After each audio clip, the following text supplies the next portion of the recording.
Well, thank you for staying with us. Time now for us to engage our guest for the newspaper review. He is none other than energy analyst, also a flag bearer aspirant, a hopeful for the new patriotic party. Kojo Poku is our guest. Mr. Poku, a very good morning to you. Good morning, Ben. How are you? I've been okay. The usual wahala we all face, but I'm fine. Wahala? Which wahala? You don't get wahala. Me, I no get wahala. Who for this life no get wahala? But now I know has wahala. Elon Musk has wahala. The Pope has wahala. So everybody has wahala. Ben, because of me, your show is one of the most watched shows in the week because of me. All KMP family watches you from Damango to Waliwali to Tamale to Boko. And I want to take this opportunity to wish them good morning. And I'm happy that I met them last week and we had a very beautiful meeting. But everybody spoke that, Ben is a good host and we always watch you on this show. Well, thanks for the compliments. The end, is it in Safwa? In Safwa, yes. In Safwa. Keys. Like Keys. Oh, okay. Yes. So, in Safwa. Kojo in Safwa Poku. Yes. Tell me, I know it's a given name. It's interesting, our nomenclature, our naming structures in the country in different languages. But how did it brings to mind names like Diewo, Wasimeu, Freddie, Wasimeu Blay, Diewo, Prekon, and others. What explanation is there to this name in Safwa? In Safwa, it's a family name. It's not a given name. Only a few people are called in Safwa. 9 out of 10, if somebody is called in Safwa, he's from a lineage that I can associate to. My grandfather, who was Poku Transport, is called Francis Kojo Safwa Poku. And he made sure that he gave me his full name. So my full name is Francis Kojo Safwa Poku. I see. So mostly, the firstborn son in my family is called Kojo Safwa. All firstborn sons in my family are called Kojo Safwa. I was not born on Monday. I see. Interesting point. Let me just let all of you know that this segment, the news review, is brought to you by Endpoint Homeopathic Clinic, and they still are offering free prostate screening, free female fertility screening as well. Make tracks to them. Here's where you can locate them. Spintex here in Accra, opposite the Shell signboard in Kumasi, Kronumabwe here behind the Angel Educational Complex. There's Takrady Anaji State, Tema Community 22. There's Techiman Hanswa and the Siama and Zama. If you'd like to call them, these are the numbers to reach out to them on 0244 867 068 or 0274 234 321. Endpoint Homeopathic Clinic, the end to chronic disease. But of course, just the start of my engagement with Kojo Poku. So, especially as you are a flag bearer hopeful of the MPP, right before we segue into the newspapers, I'd like to find out from you. I'm sure yesterday you listened to Mr. President, the 29th address on the back of COVID-19, declaring that now we're so to speak out of the woods, but it has consequences that are going to reverberate through our history, part of which include going to the IMF and all of that.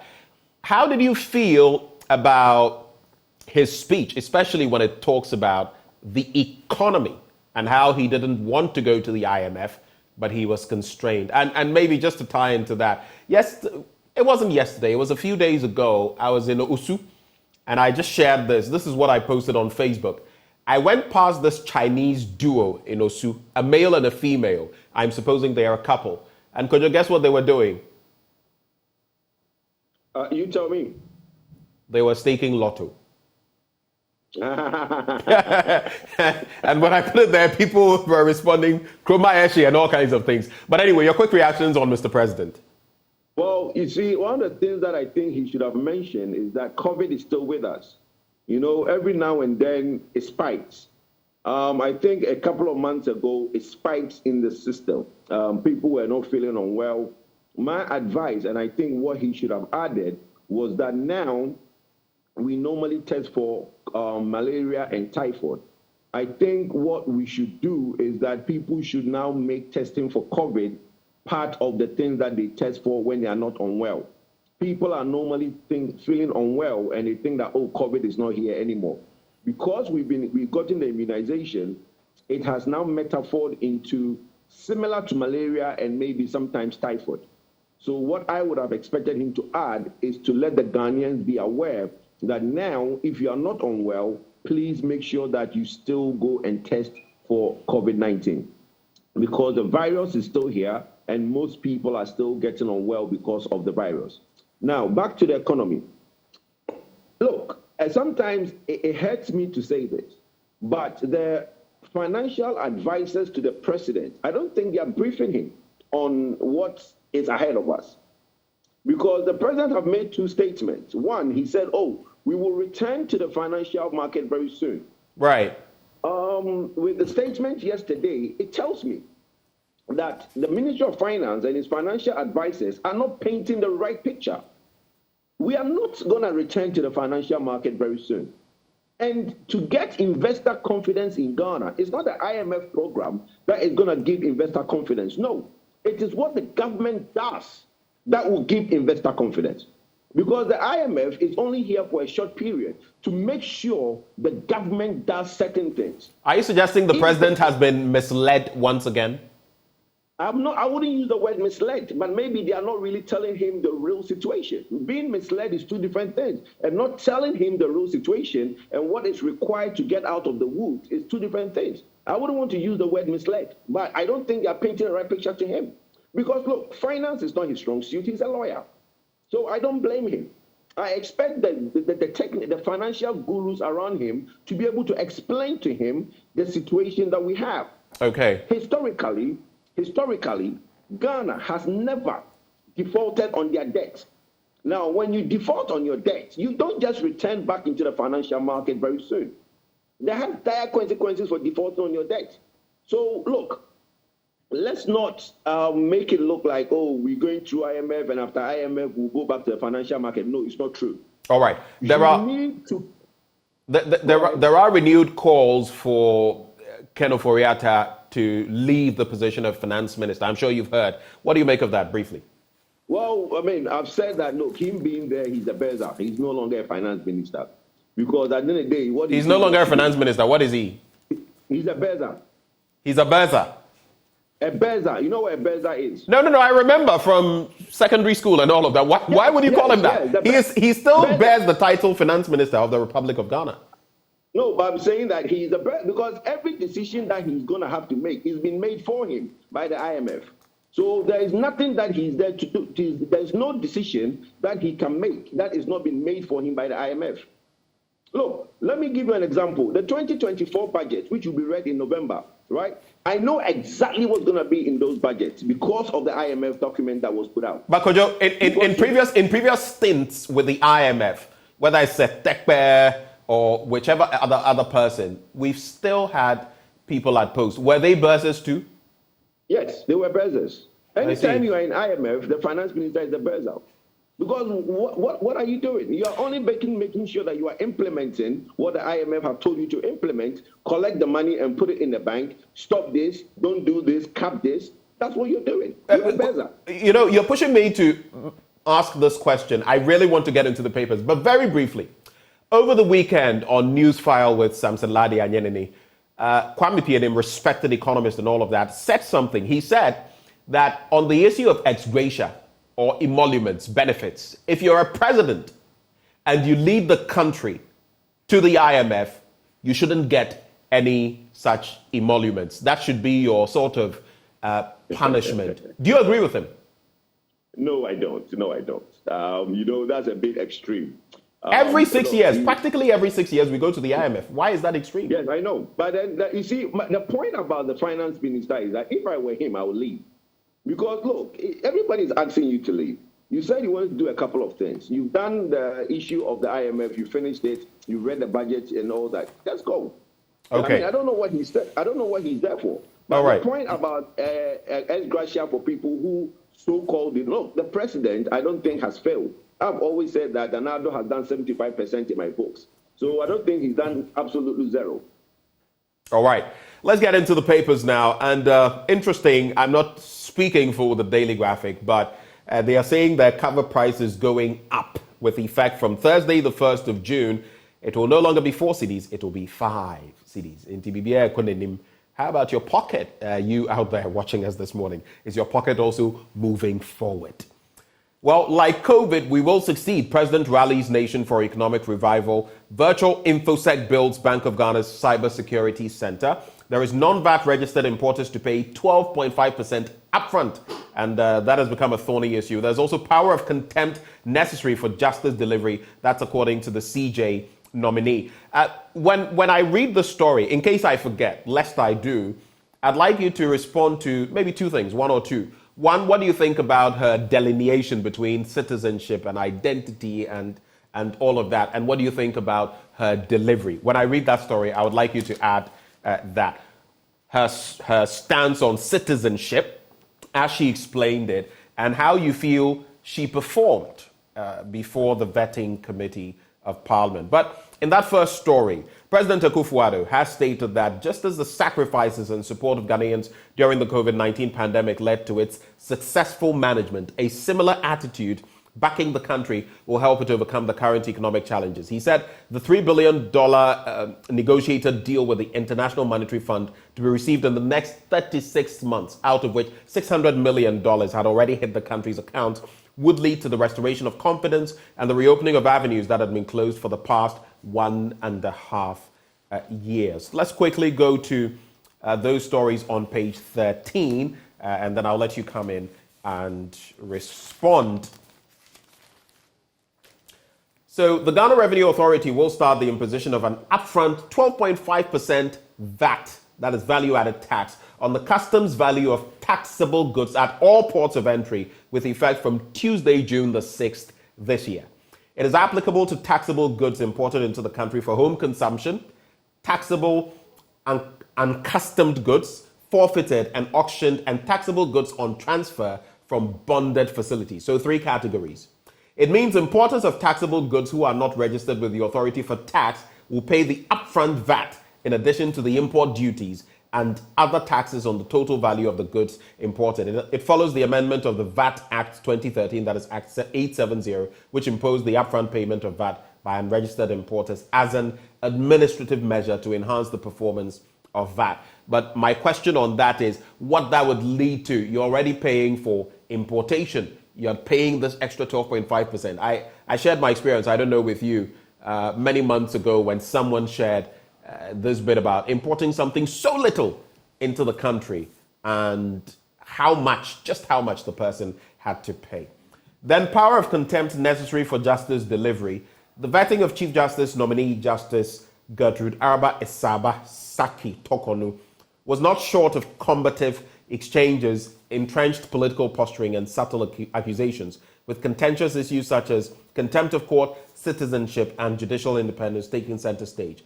With the NDC member, Professor Michael Kwesa-White, being summoned to appear before the Supreme Court tomorrow for allegedly making contemptuous comments against the court. Contempt was a major subject of scrutiny by some NDC members on the appointments committee. But you followed, so let me not belabor the point. You can speak to the issues, including those 2 I brought up. What are your thoughts, Kojo? Right. Okay, Ben, in terms of the citizenship and then the delivery of the CJ, look, sometimes I think we tend to construe the 2 things in terms of what the citizen and the IB conversation. I think when the Supreme Court in the past made that issue that birth certificate is not a form to prove citizenship, in my view, and from what the judgment was, it was in context of getting a voter's ID, okay? That was a birth certificate, a good enough proof that I'm a Ghanaian to get onto the voters' roll. Now, when the Supreme Court ruled, they ruled that in that context, the birth certificate is not sufficient to prove to get onto the voters' ID, to get to the voters' roll. Now, a lot of people disagree with that. But it doesn't take away the fact that the birth certificate is still a proof of citizenship in this country. Because if you go to collect your passport, you go to the passport office, you need a birth certificate to be able to get a passport. So I think that the court might have to come back and be clearer on that issue. because it has been interpreted that, look, straight line, you can't use birth cert to prove citizenship, which I don't think is true for all cases, because as we stand, you go to the passport office, you still need to show your birth certificate. Now, that thought that if something is a source for an ID, in absence of the ID, you can use the source. I disagree, because in other jurisdictions, there are things that classify as ID, and there are things that classify as the source that you need to get that ID. If the ID is missing, you can't take the source with you to anywhere and says, oh, I use this to get my ID, so now let me in, I don't have my ID. It doesn't happen. It's only in Ghana that we are trying to now come up with these theories that, oh, if I use this to collect voters' ID, then why can't I use that as a substitute for voters' ID? It's not the same. They are primary identification and proof, and there are secondary identification and proof. The primary document doesn't necessarily replace the secondary document. If you lose the secondary document, you go back to the issuing authority to get it back. But don't go and say that, look, because and that is the argument in principle when you listen to the parliamentarians. Because they want to make it look like if somebody has a birth certificate, he can use that birth certificate to go and collect a voter's ID. And that has been ruled that no, you can't. Even with the issue of using a Ghana card to get a voter's ID, they want to argue with that. Why is it that I need a vote? But you see, we need to make laws for our land. And if we keep stepping back and keep second guessing these things, we will never move forward. Right. Now, secondly, on her delivery, I think that she was, she showed that she understands the position that she's going into. She has been on the bench for so many years, and I think that, look, she's good for the job. We wish her good luck, and basically, when she gets the job, hopefully I'll be able to work with her as president and her as CJ. On the issue of IMF, I think we've discussed it. The action, the 600 million coming in and all those things is not the action that will set us on the road to recovery. The road to recovery will be started when the government admit and see the dire situation of where we are and basically change the over-expenditure attitude. Now, we are putting 12.5% upfront for importers. I have said that the taxes on imports are too much.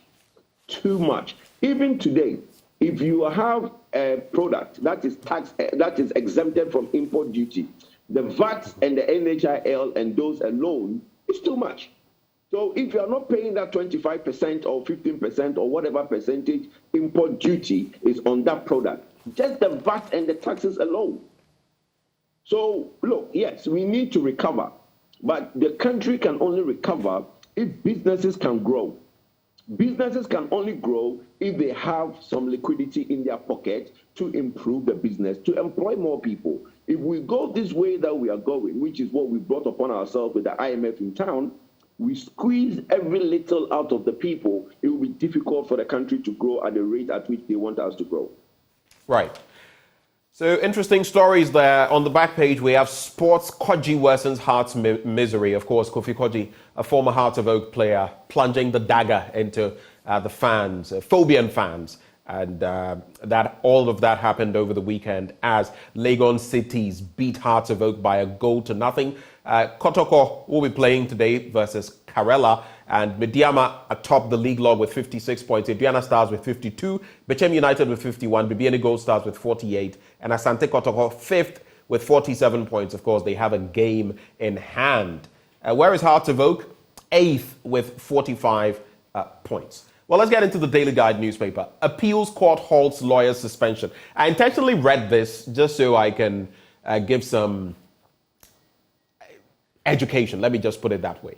It's either the Court of Appeal or the Appellate Court. There's no such thing as the Appeals Court. Okay? Court of Appeal or Appellate Court. So let's just stick to Court of Appeal rather than this whole bit about Appeals Court. Appeals Court. It doesn't exist. So that story is on page 6. You could grab a copy of the paper and read that. Mahama, Nana Komia tassel over ex gratia. And then there is Nana opens 84 million euro Elmina fishing harbor. There's also 13 kilograms of wee intercepted at KIA. I'll do those two stories, Mahama, Nana Komia, and then the wee bit. So Former President John Dramani Mahama and Nana Akufo-Addo, managing director of the State Transport Corporation, are in a disagreement over ex gratia payments. Nana Akufo-Addo recently urged Mahama to refrain from accepting the payments of ex gratia henceforth, since he says he will review it when he returned to power. Now, during an appearance on Peace FM's Kokroko program last week, Nana Akufo-Addo expressed his intention to demonstrate his stance on abolishing ex gratia, since Mahama is current recipient of the controversial package and does not need to wait until he returns to power. In response, Mahama clarified on Twitter that he does not accept ex gratia and instead receives a monthly pension. He tweeted, quote, "My friend Nana Akufo-Addo, really sad what politics can do to a fine mind. I don't take ex gratia, I receive a monthly pension." That was the response.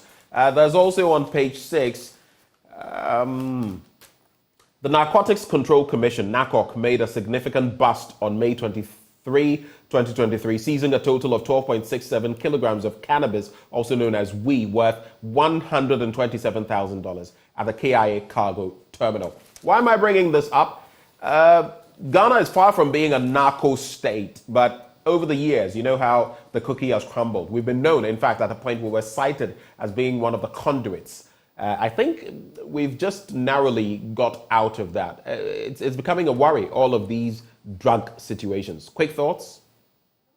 Well, I would want to get, you see, my challenge in this country, and one of the things that you clarified with the journalist who wrote the paper, and you are trying to correct them, saying that appellate court or court of appeal, nothing like, look, again, our fine journalists should be asking questions instead of allowing politicians, civil societies to come in and asking questions for them.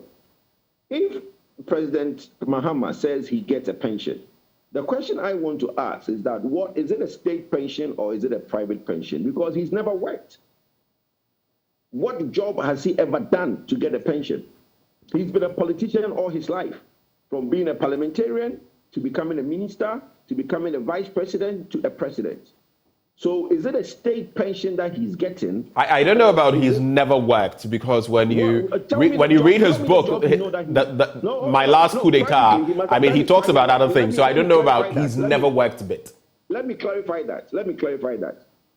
He must have had a private a business that he's done. That's not what we are talking about. We are talking about His Excellency John Dramani Mahama that we know in public life. If he's saying that he's receiving a pension, what I'm saying is that pension a public pension or is it that a private pension? If it's a public pension, what public institution has he worked for to get a public pension? That's the question I'm asking. Because the point is, you need to have worked for an institution for a certain number of years, full-time, to accumulate a certain amount of pension. The job we know he's done, and I stand corrected. Somebody can correct me right now. That, oh no, His Excellency John Dramani Mahama worked here for 10 years or worked here for 5 years. What we know he's done from when I came into this country in 98, when he was Deputy Minister Communication, I think, till all the time that even when we were in opposition, he has been a parliamentarian. So somebody should come and tell us what work that he did, or he should tell us what work that he did that qualifies him for that pension. It will be a good starting point for that conversation, because if not, then he is getting benefits from the presidency, and that is ex gratia. If he is getting any benefit, and I remember when the state came to show money that they have paid towards his troubles, money that they have paid towards all the things that he received, and those things are as a result of the position that he has held. What my brother Nana Akufo-Addo is saying is 100%.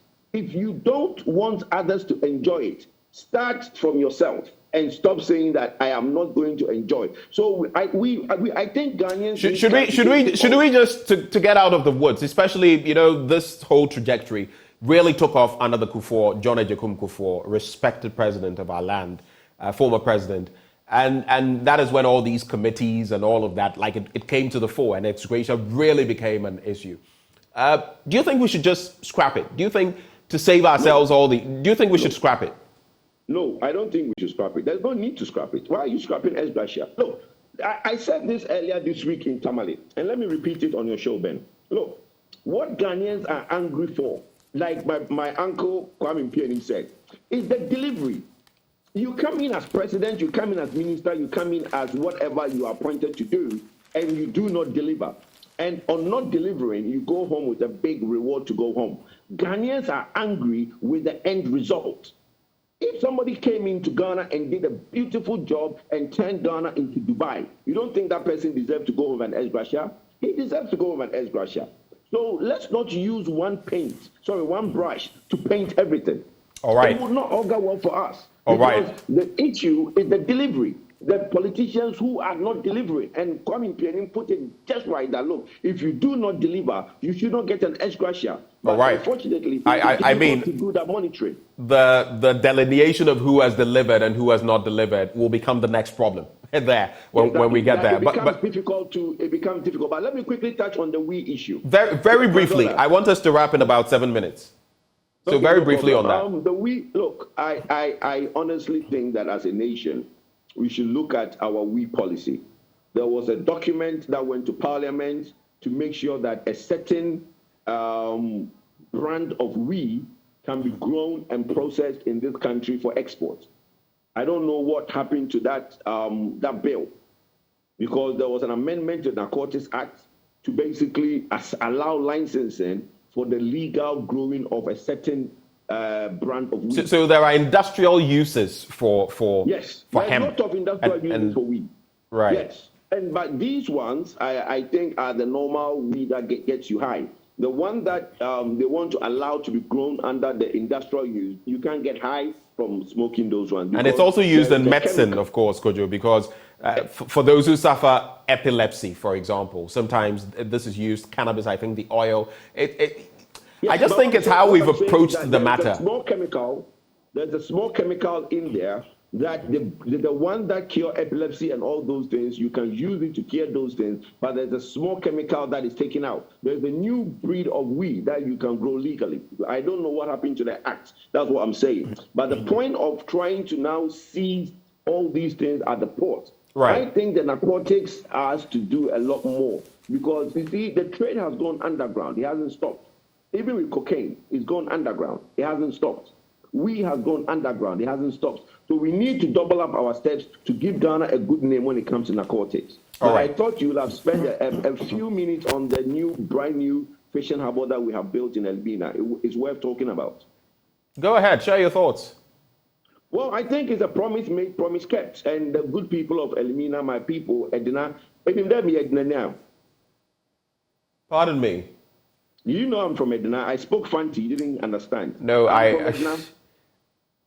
you are. I see. Yes. My mother's father is from Edina.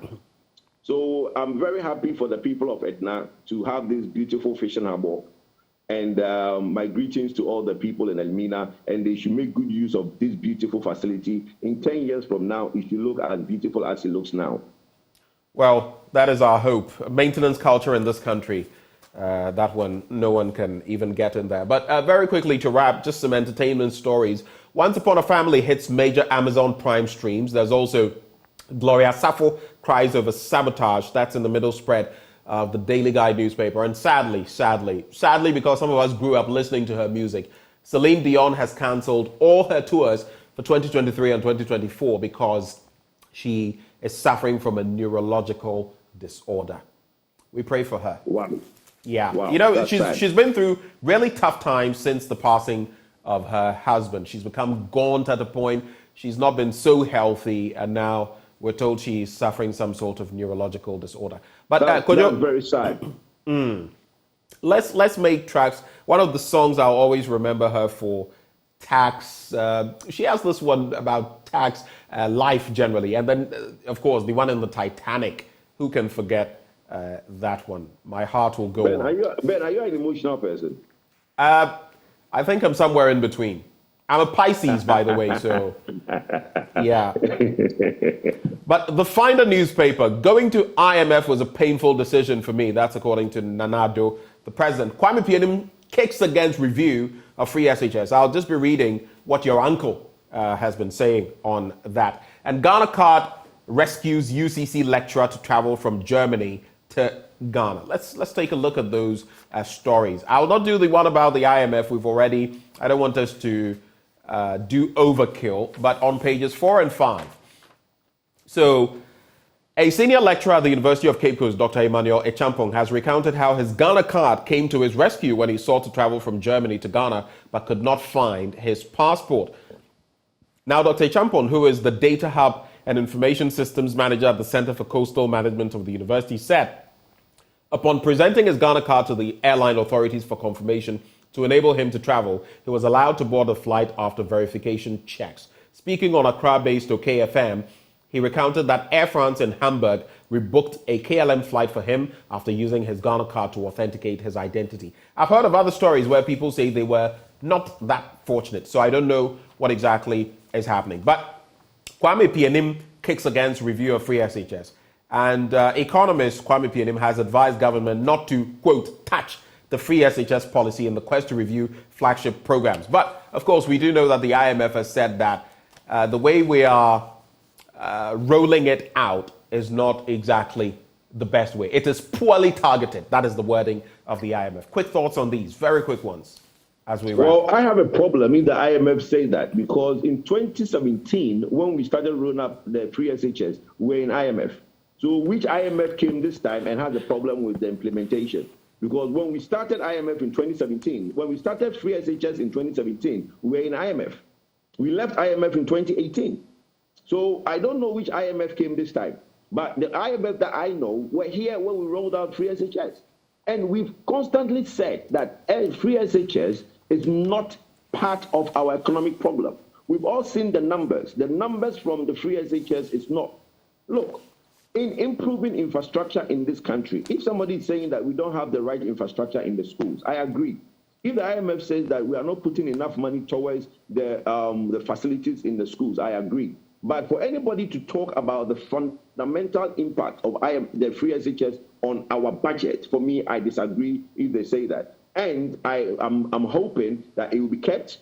Don't let anybody do politics with it. The NDC have made it very clear that they will cancel it. They should come and tell Ghanaians in simple English if they will or they will not cancel it. But we MPP will keep IMF, will keep the free SHS, make it better, and make sure that all Ghanaians get free secondary education. The Ghana card, I think that we should make sure that the digitization of this country through the Ghana card works well. Like you're saying, it works for some, doesn't work for some. It's a problem. So the right measures have to be put in place. We've said that it's going to be a mode of travel in the situation where you don't have a passport. We should make sure that immigration put the right measures in place to make that possible. All right. The final story we shall do very briefly. And by the way, some people are asking, did you say Nanado had done 75%? Of course you said that, but they are just taking you up on our social media. That Nanado's government has done 75%. Yes, right. And I will say it over again. He has performed 75%. The 15%. No problem. I'm just saying that our viewers are contesting you. They obviously disagree. But everybody's entitled to their opinion. Exactly. I Kojopoku will give him 75% if I'm scoring him as a scorecard. Right. Final story in the Ghanaian Publisher. I had no intention to insult Nogokpo, Ajanasari, Perez Chapel. And the founder of Perez Chapel International, Archbishop Charles Ajanasari, says he has no intention to cast a slur on any groups of people or their communities. A video of him categorizing the town of Nogokpo in the Ketu South Municipal as the headquarters of demons in the Volta region went viral and has attracted a lot of public criticisms. Now, responding to his critics during church service yesterday, he said, I have received calls from people very close to me and my attention has been drawn to social media commentary on some portions of comments I made this past Thursday during the Supernatural Empowerment Summit at the Perez Dome. And he says that part is a bit blurred on the divine protection we enjoy as Christians from God, and I was teaching congregants on the need to activate divine protection from demonic attacks. He explains why he said that, but says he didn't mean any disrespect. A quick response to that, and it's a wrap. Well, Ben, for me, there is a very simple scripture that says that all things come from God. And if all things come from God, our ancestors, before the Christianity was brought by the white man, had a way of worshiping God. be it fetish, be it whatever you want to call it. But it was something that served our ancestors well. Now, the white man brought Christianity, and some people have accepted it. Some people have not, and they still keep to the traditional way of worship. I think it's unfortunate that any priest, pastor, will use the Bible to cascade those things. It's not right. Okay? We should respect various faiths. We should respect various traditions. And I think that when you now go to communities that have faith and they still do things the traditional way, we should respect it. It's not right for any pastor, because that Bible, the Christianity you have, somebody can also be Hindu, Buddhist, or whatever, can also now say other things about it. Right. So I think we should be more acceptable to other people's faith than trying to say that because you are not a Christian, you're a demon. I think it's very wrong. All right. Point well made, especially where we find ourselves in Ghana and, our consensus to understand one another. But I just wanted to make the point, usually the whites may have brought Christianity to our shores, but just to delineate that it is not originally from them. It had nothing to do with them originally. I'm only bringing that up because, I've even had conversations on group pages over the weekend where people were tussling almost as though whites invented Christianity and brought it here. No, but we know they did not, but they brought it. Right. Oh, yes, they brought it here. Kojo, thank you so much for your time with us this morning, and we wish you the best of the day. Thank you very much. And a quick one, I'm picking my forms tomorrow morning, and I hope your guys will come and cover it beautifully. So you're going to be what, the fifth person? I don't know. A lot of them will pick it up today. I'm picking tomorrow. All right. Thank you, Kojo, for joining the conversation. Right before we wrap, happy 10th birthday to Jaden Kweku Apietu Ankra of the Ridge Church School. Jaden, this is to wish you God's blessings and favor on this joyous occasion, and it's from your entire family. 10th birthday, Jaden Kweku Apietu Ankra of the Ridge Church School. Happy birthday to you. God bless you and uplift you. This segment has been brought to you by Endpoint Homeopathic Clinic. They're offering free prostate screening, free female fertility screening as well. Locate them here in Accra at Spintex, opposite the Shell signboard. Kumasi Kronoma here, behind the Angel Educational Complex. There's Takrady Anaji State Tema Community 22, Techiman Hanso and Esiama Nzima. Their call lines 0244 867 068 or 0274 234 321. Endpoint Homeopathic Clinic, the end to chronic disease. And that brings us to the end of the news review. But across the leagues, well, it was a wrap. Bayern Munich coming up with that decider at the very end to knock off Dortmund. There's more coming your way in sports.